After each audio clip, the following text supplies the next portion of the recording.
बुद्ध, धम्म आणि संघ या तीन रत्नांना प्रथमतः त्रिवार अभिवादन करतो.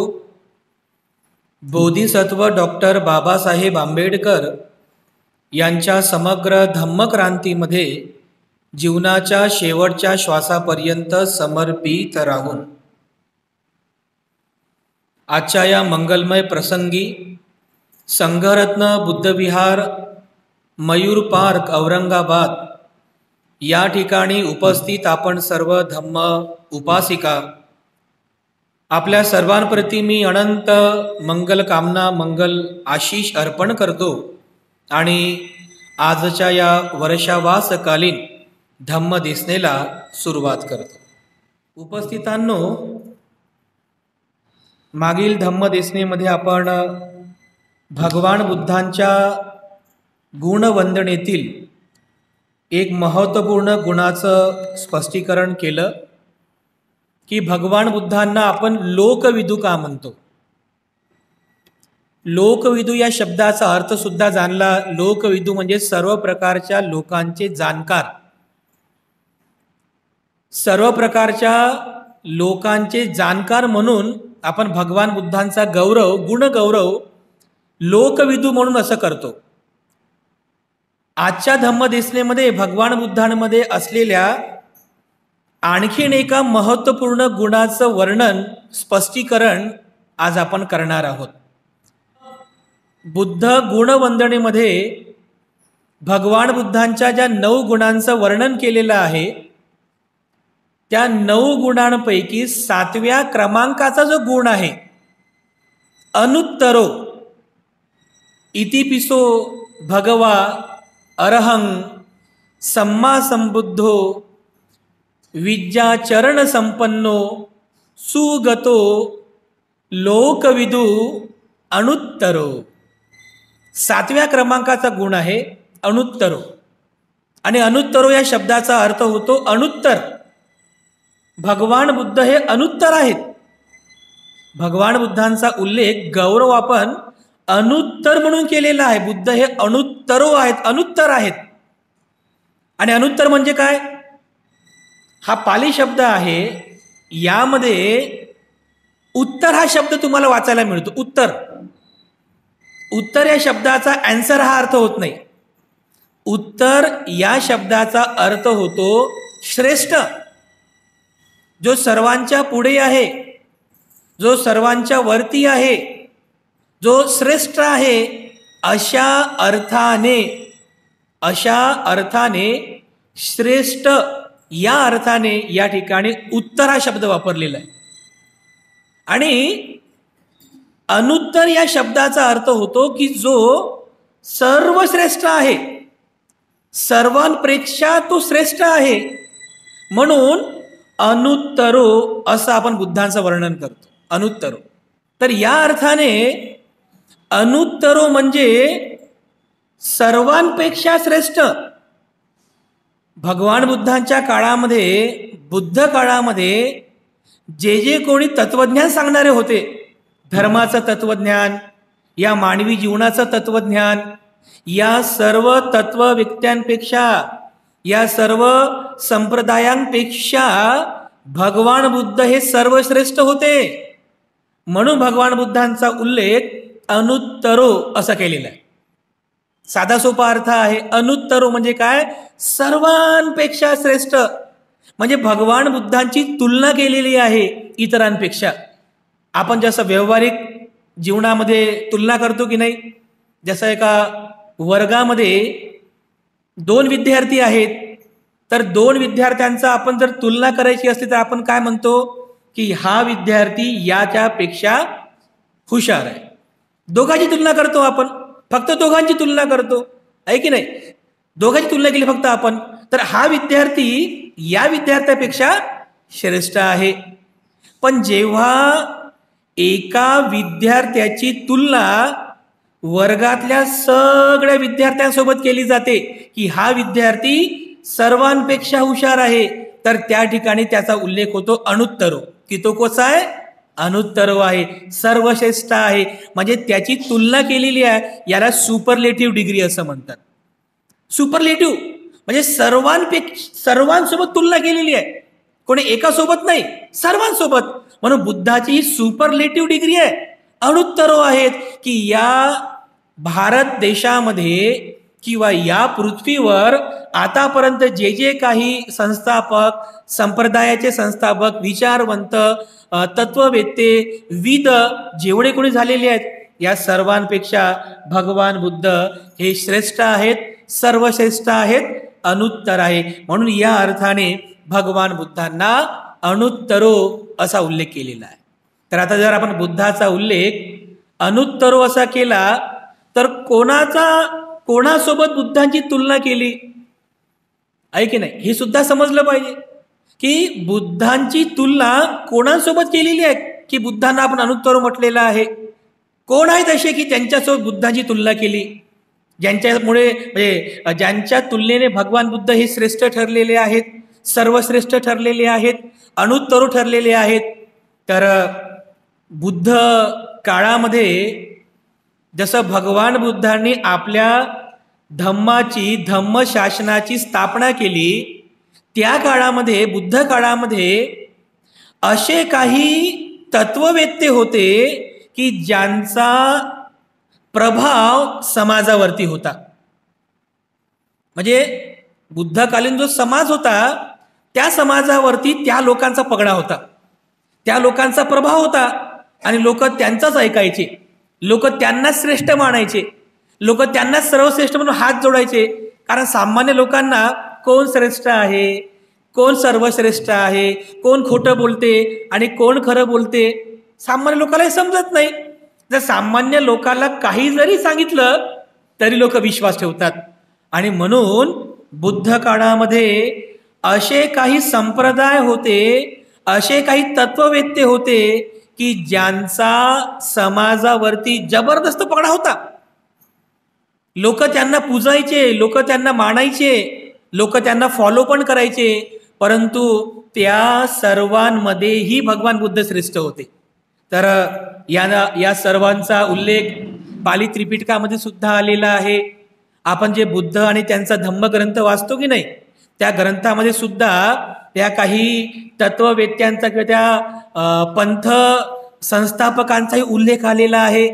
आता त्या सर्वांची विचारसरणी काय होती ते आपण थोडं जाणून घेऊया, म्हणजे तुमच्या लक्षात येईल की या सर्वांमध्ये बुद्ध हे कसे काय सर्वश्रेष्ठ ठरलेले आहेत. तर असे जवळपास 62 प्रकारचे पंथ होते बुद्ध काळामध्ये. किती? 62 प्रकारचे पंथ. आणि प्रत्येक पंथाचा एक संस्थापक होता, आणि प्रत्येक पंथ आपापले विचार सांगायचा, आपापले विचार की जीवन असं आहे, ईश्वर असं आहे, पुण्य असं, पाप पुण्य असं, कुशल असं, कुशल तसं. म्हणजे आपापल्या पद्धतीने ते आपल्या पंथाचा विचार सांगत असत. आणि त्यांचे फॉलोअर सुद्धा होते. त्यांचे कोणाचे 100 फॉलोअर्स, कोणाचे अनुयायी 500, कोणाचे अनुयायी 1000, कोणाचे अनुयायी 10,000, लाखो अनुयायी होते. असे जवळपास 62 प्रकारचे पंथ संप्रदाय बुद्ध काळामध्ये होते. आणि या 62 संप्रदायांपैकी जे मुख्य संप्रदाय होते ते असे एकूण 6 संप्रदाय होते. 6 की ज्या 6 संप्रदायांचा पगडा, जबरदस्त प्रभाव होता समाजावरती. म्हणून लोक त्याची पूजा करत, त्यांचं अनुकरण करत होते. आणि अशा काळामध्ये बुद्धाने आपल्या धम्म शासनाची स्थापना केली. म्हणून यांच्यासोबत बुद्धाची जी आपण तुलना करू, म्हणजे बुद्धाची तुलना म्हणजे काय, यांची विचारसरणी काय आहे, यांच्या तुलनेमध्ये बुद्धांची विचारसरणी काय आहे, म्हणून बुद्ध कसे सर्वश्रेष्ठ ठरतात ते तुमच्या लक्षात येईल. म्हणून ते 6 संप्रदाय कोणते आहेत आणि त्यांची विचारसरणी काय आहे ते शॉर्टमध्ये समजून घेऊ. आणि त्या खरंच विचारधारेचा म्हणजे आपल्या जीवनामध्ये त्याचं खरंच आपल्याला सुख प्राप्त होते का हे सुद्धा आपण चिंतन करू. आणि त्यानंतर तुमच्या लक्षात येईल की बुद्धांचा विचार म्हणजे बुद्धाचा धम्म हा सर्वश्रेष्ठ कसा आहे, बुद्ध हे अनुत्तरो कसे आहेत. तर असे 6 संप्रदाय आहेत बुद्ध काळातले 6 संप्रदाय आहेत. यापैकी काही संप्रदाय आज पण आहेत, बरं आजही आहेत, काही संप्रदाय आजही आहेत. तर हे 6 संप्रदाय आहेत. त्यापैकी पहिल्या प्रकारचा जो संप्रदाय होता बुद्ध काळामध्ये त्याला म्हणायचे अक्रियवाद. काय म्हणायचे? अक्रियवाद. अक्रियवाद. आणि या अक्रियवाद संप्रदायाचा संस्थापक होता, त्याचं नाव होतं पूरन काश्यप. काय नाव होतं? पूरन काश्यप हा त्याचा संस्थापक होता. तर हा पण एक खूप मोठा संप्रदाय होता बुद्ध काळामध्ये. अक्रियवाद या शब्दामध्येच तुम्हाला या संप्रदायाचे विचारसरणी काय तुम्हाला समजून येईल. अक्रियवाद म्हणजे अक्रियवाद, काही क्रिया नाही, काही प्रभाव नाही, अक्रियाशील आहे. ऐक ना, शब्दामध्ये त्याचा अर्थ आहे अक्रिया म्हणजे काही क्रियाशील नाही आहे, काही त्याचा प्रभाव नाही आहे. अक्रियवाद तर कशाचा प्रभाव नाही आहे? हा जो पूरन काश्यप होता, या पूरन काश्यपाची विचारसरणी अशी होती की या जगामध्ये पापही नाही पुण्यही नाही, म्हणजे अक्रिय, पापही नाही पुण्यही नाही. या जगामध्ये कुशल नाही, काही अकुशल नाही. तुम्ही हिंसा केली तरी काय तुम्हाला पाप होत नाही, तुम्ही मैत्री केली तरी काय तुमचं भलं होत नाही. तुम्ही चोरी केली, तुम्ही व्यभिचार केला, तुम्ही खोटं बोलले, तुम्ही मद्यपान केलं तरी त्याचं काही पाप होत नाही. तुम्ही कितीही चांगले बोलले तरी त्याचं काही पुण्य मिळत नाही. अशी याची विचारसरणी होती. म्हणजे अक्रियवाद. त्याचं काय म्हणणं होतं? तुम्ही चांगले कर्म केले तरी त्याचं काय तुम्हाला फळ मिळत नाही, अक्रिय आहे, ते काही कामाचं नाही आहे. आणि तुम्ही पाप कर्म केले त्याचं पण तुम्हाला काही पाप फळ मिळत नाही, ते पण अक्रिय आहे. अशी याची विचारसरणी होती. आणि विचार करा, याचे पण हजारो फॉलोअर्स होते, अनुकरण करणारे लोक होते बुद्ध काळामध्ये. अक्रियवाद, ज्याला संस्थापक होता पूरन काश्यप. आणि याची पण एक कथा आहे. असं म्हटलेलं आहे की हा जो पूरन काश्यप होता, म्हणजे गृहस्थ जीवनामध्ये काम करीत असताना काहीतरी चुकला, ते याच्या मालकाने याच्या गालामध्ये मारलं, चांगलं जोरदार मारली. आला राग आला आणि रागाच्या भरात जे पळाला, जंगलात, दूर जंगलात निघून गेला. तर जंगलात गेला, एकटाच होता जंगलामध्ये. तर जंगलामध्ये काही चोरांनी याला पकडलं, लुटेरे. आणि त्या चोरांनी याच्या खिशातले पैसे चोरले, हातातलं ते सगळं चोरलं. एवढंच काय, अंगावरचे कपडे पण काढून टाकले, विवस्त्र केले त्याला, विवस्त्र. आणि विवस्त्र अवस्थेमध्ये तो इकडे तिकडे भटकू लागला. आणि लोकांनी त्याला पाहिलं. आपल्या लोक कसं आहे मानसिकता, एखादा कोणी असं विचित्र दिसला की लोक काय म्हणतात? हा देवाचाच अवतार आहे म्हणतात. असाच विवस्त्र गावामध्ये फिरायचा. आणि त्याचा विवस्त्रपणा पाहून लोकांनी असं समजलं की हा देवाचंच काहीतरी रूप आहे बा. ते म्हणतात ना, नंगे से खुदा भी डरता है, असं एक म्हणतात ना. लोक त्याला देवाचंच रूप समजू लागले. आणि असं करता करता करता तो त्या काळामधला एक संस्थापक झाला, संप्रदाय निर्माण केला की ज्याच्या संप्रदायाचं नाव होतं अक्रियवाद. आता खरंच सांगा, याचा जर अक्रियवाद तुम्ही स्वीकार केला तर समाजामध्ये स्वैराचार वाढेल ना. कोणी पाप करेल, कोणी पुण्य करेल, काही भीतीच राहणार नाही मनामध्ये, राहील का? मग हे का आपण ऍक्सेप्ट करू शकतो का? ना, म्हणजे तुम्ही पापही करा, काही होत नाही. लोक पापच कर्म करत राहतील ना, हिंसा करतील, चोऱ्या करतील, अरे चला चला चांगलं आहे, हिंसा केला, चोऱ्या, काही होत नसते. कारण काय? अक्रियवाद आहे. मग खरंच सांगा, तर अक्रियवादाला जर तुम्ही स्वीकार केलं तर समाजामध्ये स्वैराचार आणि पाप कर्म वाढणार की नाही? वाढेल की नाही? मग हा विचार आपण स्वीकार करू शकतो का? सामान्य आहे, सामान्य सेन्स आहे, नाही करू शकत. आपण हा विचार समाजामध्ये पेरू शकत नाही आहे. म्हणून अशा प्रकारचं हे जे संप्रदाय आहे, ज्याचा संस्थापक होता पूरन काश्यप, अक्रियवाद, हा सुद्धा माणसाला परिपूर्णपणे सुखी करणारा संप्रदाय नव्हता. हा पहिला संप्रदाय होता.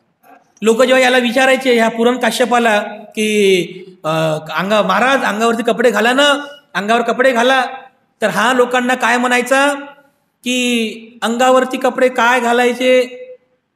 ज्याने एकदा मनाची लाज जिंकली तर अंगावरच्या कपड्याची काय गरज आहे? लोक म्हणायचे, बा हे असं दिसतंय, बा जाऊ दे, सोडून दे.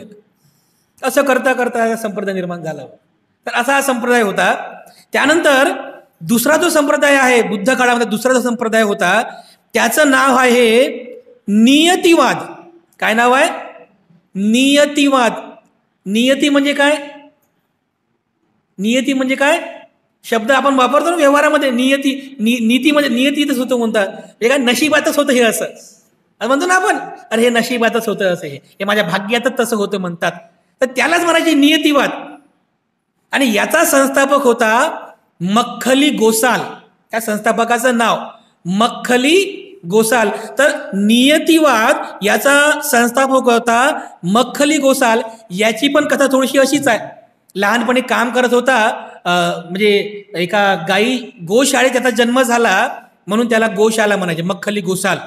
तर लहानपणी काम करता करता डोक्यावर तुपाची टोपली घेऊन जात असताना पाय स्लिप झाला, डोक्यावरची तुपाची टोपली खाली पडली, तूप सांडलं, तर मालक मला रागवेल या विचाराने मालक यायच्या अगोदरच हा सुद्धा घर सोडून पळून गेला.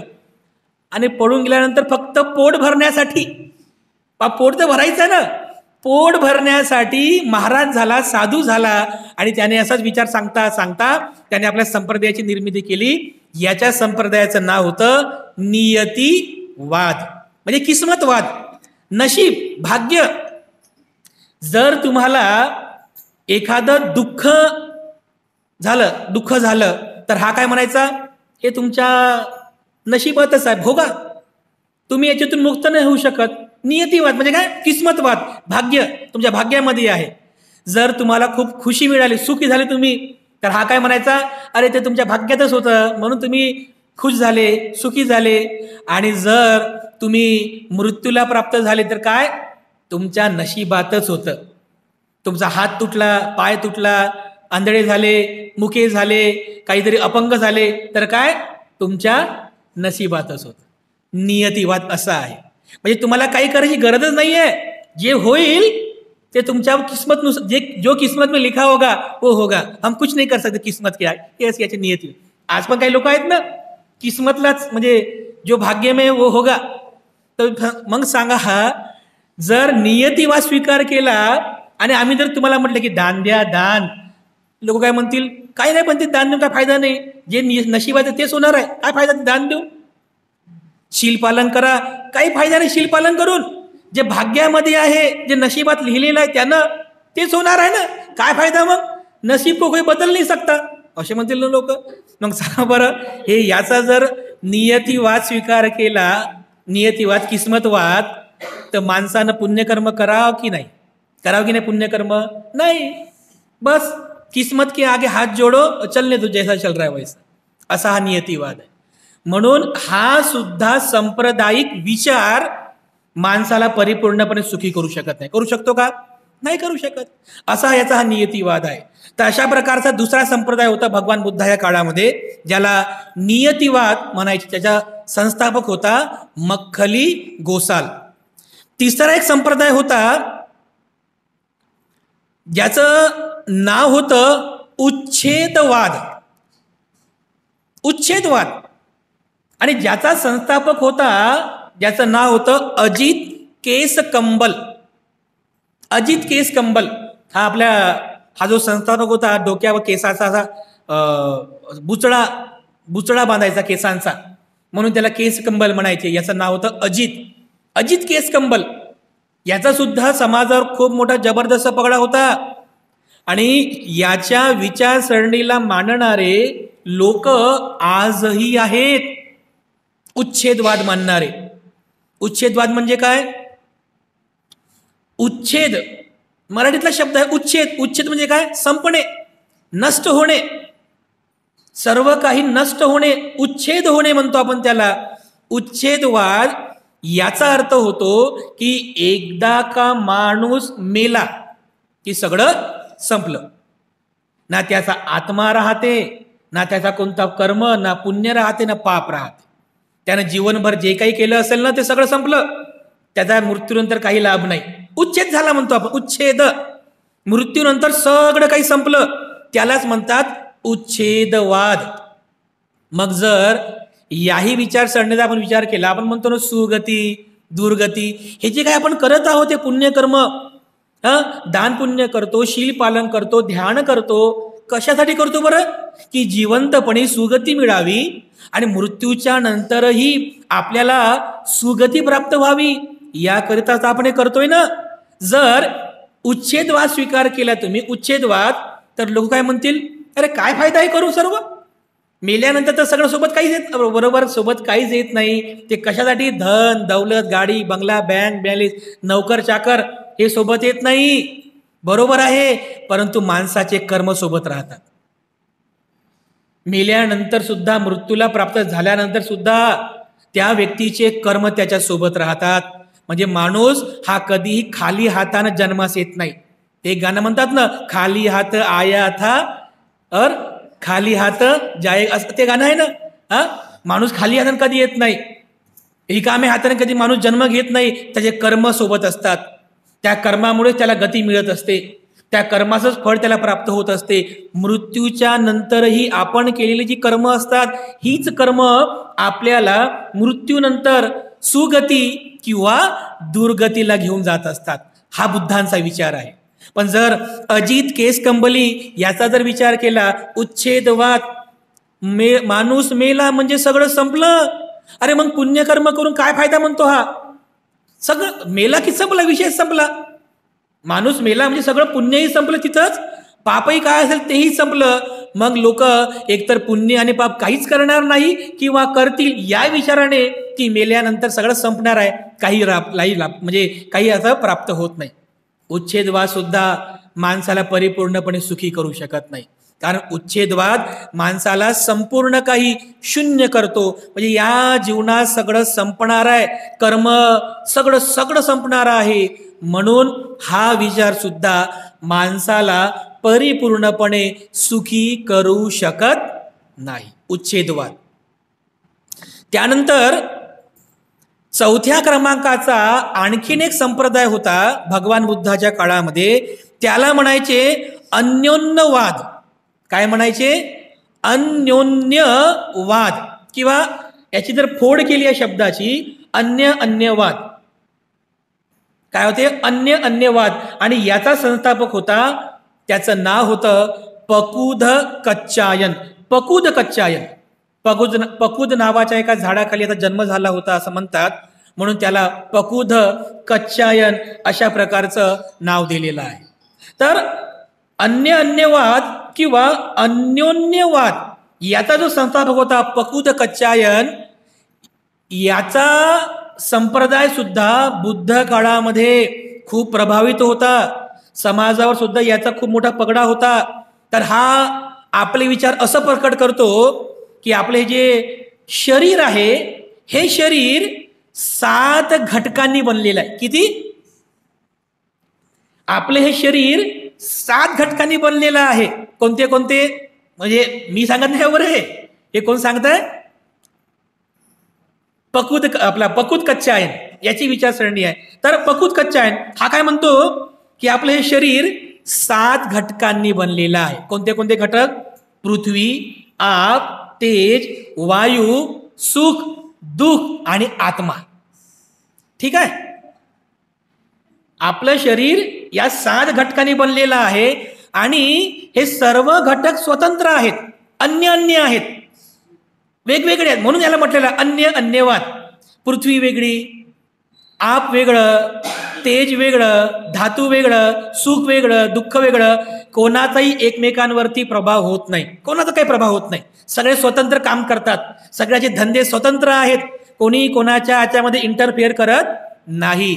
जसं आता हा काय म्हणतो, जसं उदाहरण तुम्हाला लगेच समजेल. जर एक व्यक्तीने पुढील व्यक्तीच्या मानेवर तलवार फिरवली, त्याची मान वेगळीच केली, धड त्याचं वेगळंच केलं, तर हा काय म्हणतो, मी फक्त पृथ्वी धातू कापला. हे पृथ्वी आहे ना, शरीर म्हणजे पृथ्वी आहे, मी फक्त काय पृथ्वी धातू कापला.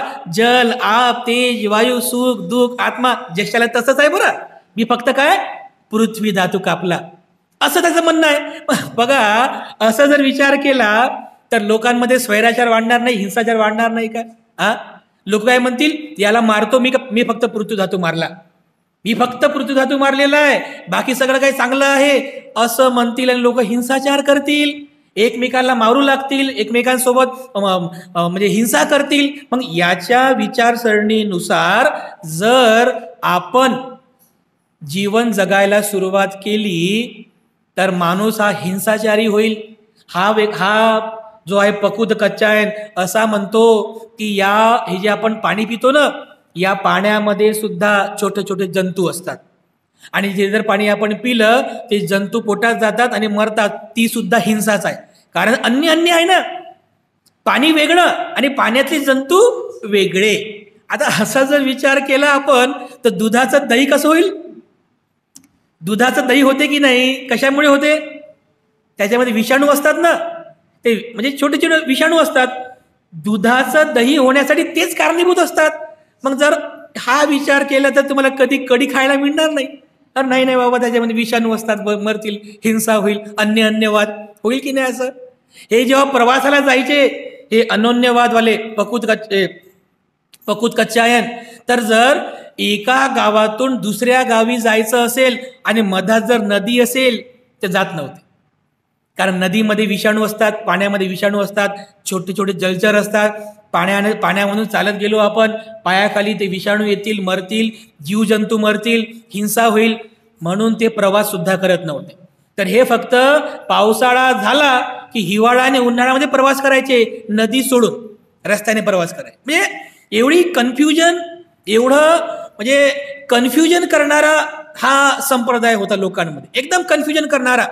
आणि म्हणून याही संप्रदायाला फॉलो केल्यानंतर माणसाला परिपूर्णपणे सुख प्राप्त होत नाही. नाहीच होऊ शकत ना, नाहीच होऊ शकत. त्यामुळे बुद्ध काळामध्ये हा जो संप्रदाय होता, या संप्रदायाचे अनुकरण करणारे लोकांची संख्या कमी होती आणि आज हा संप्रदाय मानणारे लोक नाहीच्या बरोबर आहेत, कारण या संप्रदायाची विचारसरणी परिपूर्णपणे माणसाला सुखी करू शकत नाही. आणखीन एक महत्वाचा संप्रदाय होता की ज्या संप्रदायाचा प्रभाव समाजावरती होता, त्या संप्रदायाचं नाव होतं, पाचवा संप्रदाय, अमरा विक्षेपवाद. संप्रदायाचं नाव होतं अमरा विक्षेपवाद आणि याचा संस्थापक होता संजय बेलट्टीपुत्त. संजय बेलट्टीपुत्त. आणि हा असं म्हणायचा की जर मला कोणी म्हटलं की हे पुण्य आहे तर मी म्हणेल हो, हे पुण्य आहे. जर मला कोणी म्हटलं की हे पाप आहे तर मी म्हणेल की हो, हे पाप आहे. म्हणजे जर कोणी पुण्य म्हटलं तर हो, मी होला हो लावतो. जर कोणी म्हटलं पाप तर मी होला हो लावतो. म्हणजे हो म्हणलं तर हो, नाही म्हटलं तर नाही. यालाच म्हणायचे अमरा विक्षेपवाद. अमरा विक्षेप म्हणजे संशय, कारण क्लिअर नाही ना, हे पुण्य आहे का क्लिअर नाही आहे. हो म्हटलं की होच म्हणायचं, क्लिअर नाही खरंच आहे की नाही. हे पाप आहे का, हो म्हटलं की होला हो लावायचं, होच म्हणायचं. संशय आहे, शंका आहे, म्हणजे एकदम क्लिअर नाही आहे, याची विचारसरणी एकदम क्लिअर नाही आहे. पण तरी सुद्धा याला अनुकरण करणाऱ्यांची संख्या हजाराच्या वर होती. आणि या संजय वेलट्टीपुत्त या संस्थापकाच्या म्हणजे या संप्रदायाचे याचे प्रमुख शिष्य भगवान बुद्धाचे भिक्खू संघामध्ये प्रविष्ट झाले होते. कोण? सारिपुत्त आणि महामोग्गलायन याचे शिष्य होते. तुम्हाला ती स्टोरी तुम्ही वाचली असेल. संजय बेलट्टीपुत्त, त्याचे 2 प्रमुख शिष्य होते, हे सारिपुत्त आणि महामोग्गलायन, की जे भगवान बुद्धांचे प्रमुख शिष्य झाले.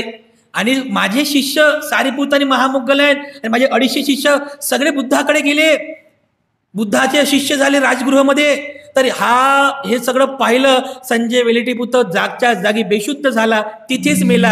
आणि याचा जो अमरा विक्षेप नावाचा जो संप्रदाय होता, हा संप्रदाय सुद्धा त्या ठिकाणी संपला, नष्ट झाला.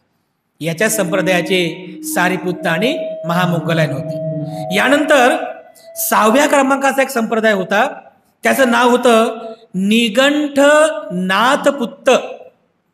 निगंठनाथपुत्त जे जैन धर्माचे लोक, त्या जैन धर्माच्या लोकांचा सुद्धा एक पंथ बुद्ध काळामध्ये होता. आणि त्या पंथाचं नाव होतं चातुर्याम संवरवाद. काय होतं नाव? चातुर्याम संवरवाद. याचा अर्थ होतो की 4 प्रकारच्या कर्मावरती संयम ठेवणे. चातुर्यम संवरवाद, 4 प्रकारच्या कर्मावर संयम ठेवणे. कोणते कोणते? हिंसा, चोरी, मुसावादा आणि परिग्रह. परिग्रह म्हणजे वस्तू जमा करणे, वस्तू जमा करणे. गरज असो की नसो वस्तू जमा करायचे, त्याला परिग्रह म्हणतात. तर या 4 कर्मावर संयम ठेवणे. हिंसा करू नका, चोरी करू नका, व्यभिचार हिंसा करू नका, चोरी करू नका, मुसावाद करू नका आणि परिग्रह वस्तूंचा संग्रह करू नका. यालाच चातुर्याम संवरवाद असं म्हणतात. आणि जर तुम्हाला चातुर्याम संवरवाद नुसार जर सुखी व्हायचं असेल तर याने एक अट घातलेली आहे या निघंटनात पुत्ताने. काय अट घातली? जर तुम्हाला संयमित व्हायचं असेल तर तुम्हाला घरदार परिवार हे सगळं त्यागून तुम्हाला ब्रह्मचारी बनावं लागेल, ब्रह्मचर्याचं पालन करावं लागेल आणि दूर जंगलामध्ये जाऊन, दऱ्या खोऱ्यांमध्ये जाऊन तुम्हाला तप करावं लागेल. तर विचार करा, सगळेच जर संसार सोडून जंगलात निघून गेले तर संसार तर सगळा शून्य होऊन जाईल ना? होईल की नाही? सगळेचे सगळे जाऊ शकत नाही ना. तर मग या विचारसरणीला सुद्धा समाजामध्ये जास्त फॉलो मिळाला नाही, कारण सगळेचे सगळे संन्याशी होऊ शकत नाही. मुळात स्त्रिया सुद्धा, सगळ्या स्त्रिया संन्याशी होऊ शकत नाही, संसार सगळा शून्य होऊन जाईल. म्हणून हा जो विचार आहे, हा विचार सुद्धा बुद्ध काळामध्ये प्रचलित होता, पण याला अनुकरण करणाऱ्या लोकांची संख्या तोगडी होती, एकदम नगण्य होती. म्हणून अशा प्रकारचे हे 6 प्रकारचे संप्रदाय बुद्ध काळामध्ये होते. कोणते कोणते? पुरण काश्यप याचा एक पंथ होता, अक्रियवाद. त्यानंतर मख्खली गोसाल याचा एक पंथ होता, नियतिवाद.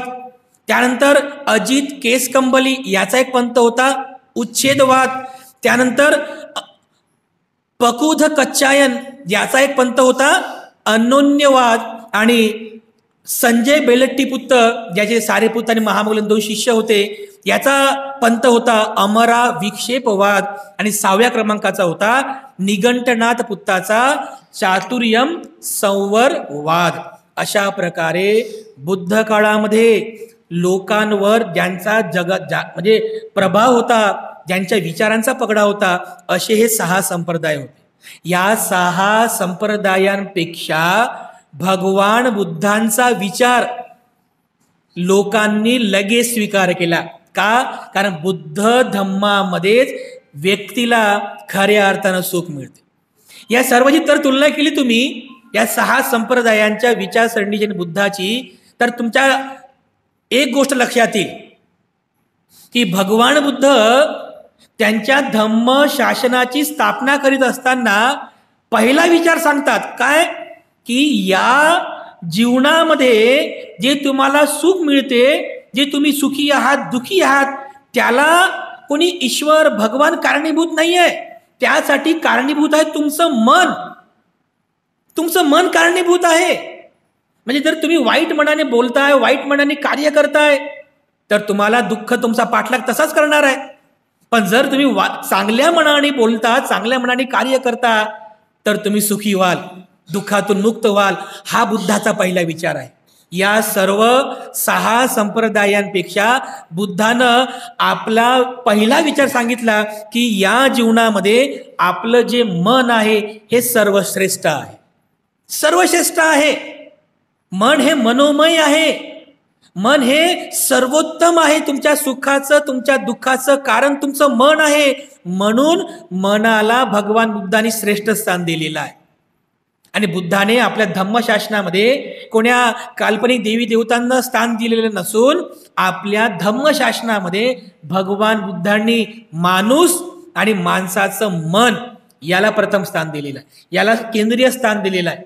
जर मन चांगलं असेल तर माणूस सुखी होईल, आणि मन जर वाईट असेल, अकुशल असेल, तर माणूस दुखी होईल. हे याला बुद्धानं कार्य कारण भावाच्या सिद्धांताने जाणलं. जर तुम्ही दुखी आहात ना, तुम्ही जर दुःखी आहात तर या दुःखाला काहीतरी कारण आहे. कारणाशिवाय कोणती गोष्ट घडत नाही. जसं तो म्हणतो ना नियतिवाद, किस्मत में लिखा है, बुद्धानं याचा त्याग केला नाही. याला काहीतरी कारण आहे. तुम्ही जर दुःखी आहात ना तर काहीतरी कारण आहे. कारणाशिवाय कोणती गोष्ट घडत नाही.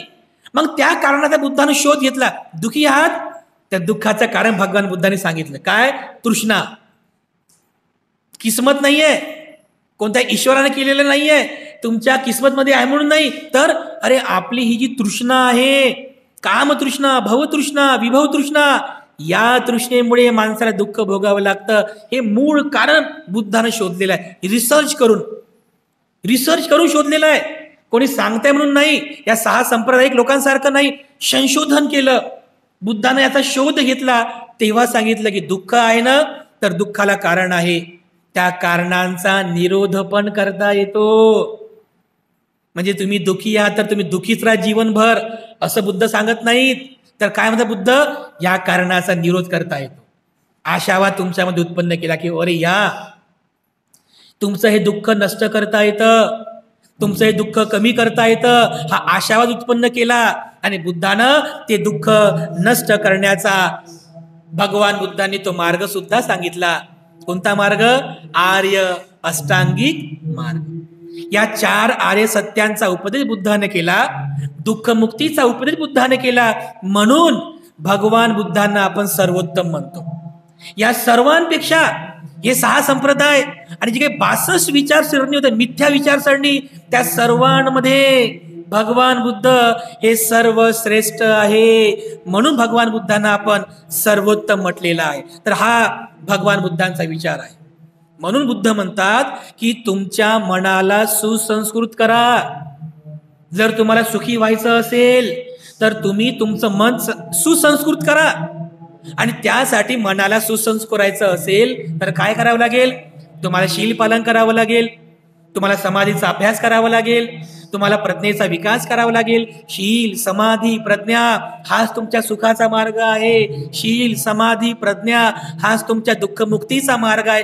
हे बुद्धानं विश्वासानं गॅरंटेड सांगितलं आणि लोकाला समजेल उमजेल अशा पाली भाषेत सांगितलं, लोकाच्या लोकभाषेत सांगितलं. म्हणून बुद्धाचे फॉलोअर्स वाढले, बुद्धाचे अनुयायी वाढले. आणि बुद्धाने एक गोष्ट प्रकर्षानं सांगितली की बांधवांनो, अनुयायांनो, मी तुम्हाला मोक्ष देऊ शकत नाही. जसे बाकीचे म्हणायचे ना की मी तुम्हाला सुख देतो, मी तुम्हाला मोक्ष देतो. बुद्धानं कधी असा दावा केला नाही की मी तुम्हाला मोक्ष देईल. बुद्ध म्हणतात की मी केवळ मार्गदाता आहे, मोक्षदाता नाही. हा मार्ग आहे शील, समाधी, प्रज्ञा. या मार्गाचं अनुसरण करा. या मार्गाने मी आचरण केलेलं आहे, मी गेलेलो आहे, मी सुखी झालो. नक्कीच विश्वासानं तुम्ही जर या मार्गाचा अवलंब केला, तुम्ही सुद्धा सुखी व्हाल, तुम्ही सुद्धा दुःखातून मुक्त व्हाल. आणि म्हणून बुद्धाने सांगितलेलं आहे की मी केवळ मार्गदाता आहे, तुम्हाला तुमचं सुख प्राप्त करायचं आहे. बघा, बुद्ध काळामध्ये आणि बुद्ध काळाच्या नंतरही असे अनेक राजे महाराजे होऊन गेले की ज्यांनी बुद्धाचा धम्म स्वीकार केला. सहज म्हणून नाही. मागे तुम्हाला मी एक अजातशत्रू राजाचं उदाहरण दिलं होतं. अजातशत्रू राजा की ज्याने आपल्या बापाची हत्या केली, राजा बिंबिसाराची हत्या केली. तेव्हापासून तो दुःखी राहायचा, नर्वस राहायचा, एकदम नाराज राहायचा, बेचैन राहायचा. तर मंत्रिमंडळ बसलेलं होतं. एक मंत्री म्हणाला की राजा काय झालं, का दुःखी आहात? मग तो सांगतो की मी दुःखी आहे. एक मंत्री म्हणतो की राजा चला, आमच्याकडे पकूत कच्चायन आलेले आहेत, ते सर्वश्रेष्ठ आहेत, सर्वोत्तम आहेत, तर चला. अजातशत्रूचं मन म्हणजे मानलं नाही जाण्यासाठी. एक मंत्री म्हणतो की राजा चला, अजित केसकंबली आलेले आहेत, त्यांच्याकडे जाल तर तुम्हाला सुख मिळेल. अजातशत्रू राजाचं मन मानलं नाही.